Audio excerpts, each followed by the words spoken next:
over 38 years at MGH, Henry Beecher amassed an impressive list of achievements. 33 years as Chief of Anesthesia, the first endowed professorship in anesthesia, the first American textbook on anesthesia, and research into the nature of consciousness and the definition of death. But what distinguishes him most is his role in the field's transformation from a technical craft to a true medical specialty. Beecher was the last of the great unwashed. Never had any formal training. He was taught anesthesia by a nurse anesthetist in the Beecher building, simply as a technical procedure, not as a field of medicine. Yet he went on to build what was probably the best training hospital in the world. Through his twin roles as professor and chief, Beecher built a talented roster of clinicians and researchers who raised the profile of anesthesiology worldwide. But perhaps his signature achievement came at the end of his career, when MGH formed an independent Department of Anesthesia and Critical Care. I think it affected here. I think it affected it throughout the country and the world. Anesthesia was, in essence, reborn from a field which was dependent upon and under the direction of surgeons, and this liberated it from that. That opened it up for expansion, growth, and development. In many ways, this change marked a second birth for the field, the beginning of modern anesthesiology, and a seed for the many advances the field has seen since. Oh, without any question, it had a worldwide effect.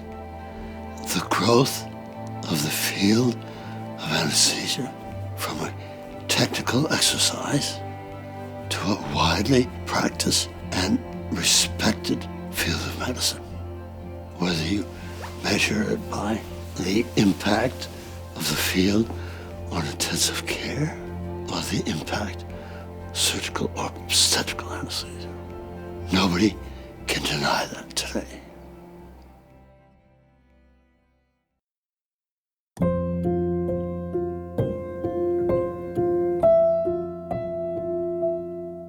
When Ed Lowenstein started at MGH, cardiac anesthesia was a difficult and stressful procedure. Most common anesthetics weakened the heart's contractions, a dangerous situation for heart surgery. He hit upon a counterintuitive solution. We administered intravenously what had been considered fatal doses of morphine, and what we found to our delight and perhaps amazement was that the patient's circulation tolerated this uneventfully, and it turned what had been this very fraught and anxiety-producing time to a very nicely routine intervention. Although morphine was traditionally used to prevent the pain of surgical or post-operative intervention, Lowenstein's large dosage of the drug offered different benefits. What we were trying to do was produce a state of anesthesia, which is a very much more profound depression of the appreciation of pain by the brain. We needed huge doses, basically. That meant that the patient needed to be breathed for, ventilated, which was not a problem for us. And it was very different from a classical anesthetic, which produces muscle relaxation. This was a very different type of phenomenon. Lowenstein's discovery offered a roadmap for the future of the discipline, which he saw transform over the course of his career. This became the standard of care for a number of years. In retrospect, it's very satisfying to seeing that have happened, and now having helped establish a true medical anesthetic subspecialty, as I think it has helped very many people stay alive and recover from what are extraordinarily invasive surgical procedures.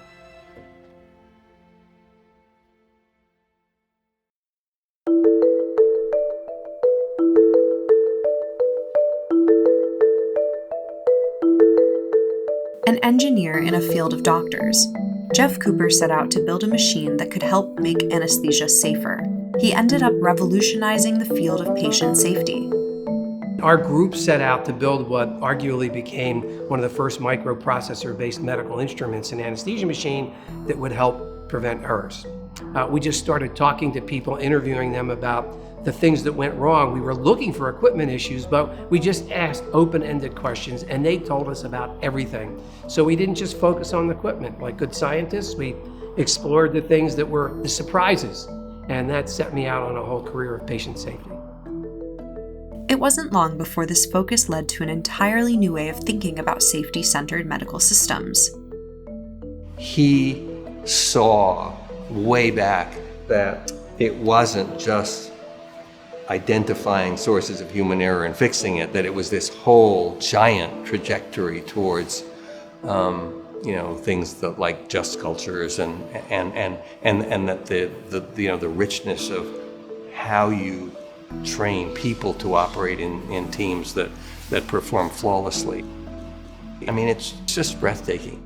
Cooper's work reverberated through medicine, leading to changes around the world and to the formation of the American Patient Safety Foundation. That patient safety revolution has continued into the present day. The world then and the world now are really like night and day. In that back then, things went wrong, but people generally didn't talk about them. They may not have told the patient. It's just totally different now. There is this focus on safety of being first and foremost, and it's really a culture's change.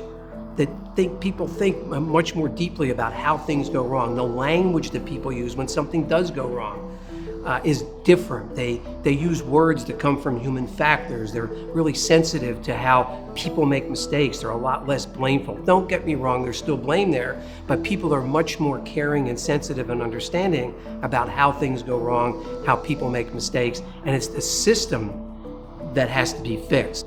It's not about bad people, it's about bad systems.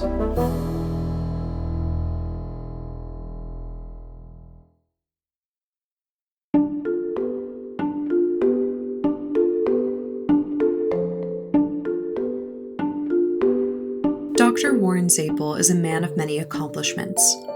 A world-renowned inventor, long-term chief of anesthesiology at MGH, groundbreaking Antarctic researcher, and more. But one discovery that still piques his interest is the one that involved giving poison gas to newborn babies.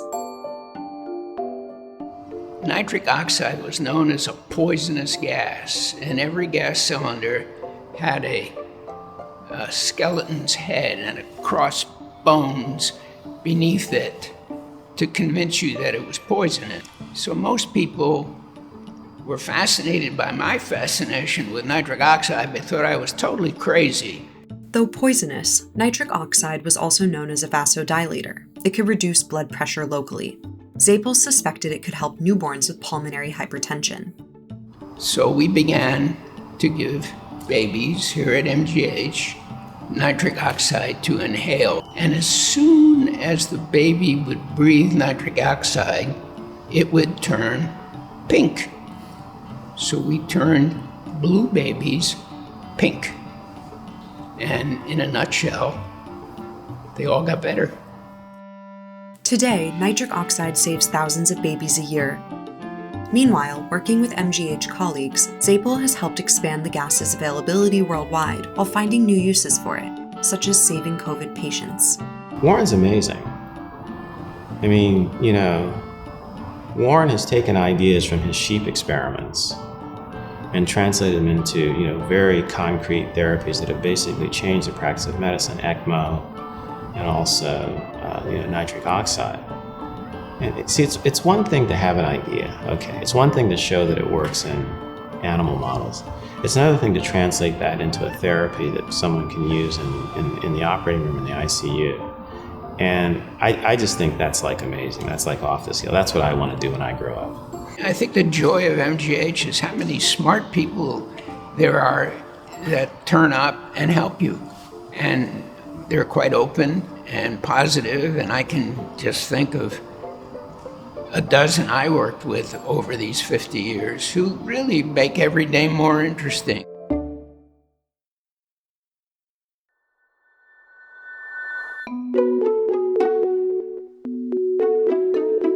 Over his career, Matt Sims has won more than 10 patents for groundbreaking patient safety devices. Trained as a physician, he found inspiration for his invention in an unusual place, aviation safety technology. So I grew up next to an airport, a dairy farm, and my dad's workshop. On the farm and in the workshop, we studied what broke. And so iteration of prototypes of better tools is a natural way of working. I studied aviation, so how aviation solved the challenge of navigation around terrain and around weather has been my constant reference and benchmark for how to think about safety improvements in healthcare. Sims first put this philosophy to use in 1985, when he was asked to help update MGH's cardiac monitoring and drug delivering systems. Among the systems he developed was a computerized drug delivery pump that could calculate its own dosing. This soon evolved into fully smart drug pumps that stored and monitored best practices for medicines. Sims followed these successes with a portable vital signs monitoring system. We adapted a rugged portable monitor to be networked when plugged in at the bedside by a frontline caregiver, so that central monitoring and alarms dissemination was possible in a way that was compatible with the skills of the general care workforce. This approach to improving the safety of patients in general care was a decade or more ahead of its time and was driven by our department through its marriage with biomedical engineering. Through these and later inventions, Sims has had a huge impact on patient safety. He sees it as a natural outgrowth of MGH's approach to anesthesia. I would say of all the medical specialties, anesthesia's been almost in the lead of using engineering to make care better, because in surgery, you expect a certain failure rate. In anesthesia or flying airplanes, the tolerance for anything not being perfect is like zero, because nobody comes to a hospital to have an anesthetic.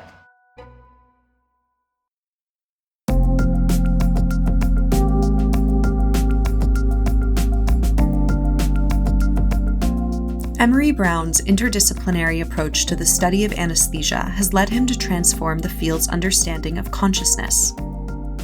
So in addition to being an anesthesiologist, I'm a statistician. And I was working on developing statistical methods to analyze neuroscience data. So I spent a lot of time with neuroscientists. I started to see how they thought, what sort of questions they were asking and answering. And I think the main insight that I had was that it wasn't enough to understand just simply what type of receptor the drug is binding to. You needed to understand how you then set off a whole series of effects which lead to you, let's say, becoming unconscious or not perceiving pain. Brown's studies of the brain patterns created by anesthesia made way for better controlled use of anesthesia based on the mechanisms of each drug. So you give patients anesthesia and you see them, let's say, lose consciousness. You put EEG on their forehead, and what you see are these very, very strong oscillations. They happen the same way when you give the same drug, to patients. And as we started to study this more and more, we realized that it wasn't just phenomenology, it wasn't something that was happening, but it was insights into the mechanisms of what the drugs were doing. So now we realize that if we're able to have better control over the specific components like the unconsciousness, the pain, then we can probably achieve the states with less drug and fewer side effects. Because you can pick drugs to target different circuits in the brain. Today, Brown's research is helping progress in other parts of neuroscience, such as schizophrenia and chronic depression, as well as pain management more generally. as we give drugs to patients, the more we think about them and what they're doing, the greater the insights we'll get into not only how they can be used to take care of patients in the operating room, but they have very far-reaching implications for other questions in what I'd call clinical neuroscience.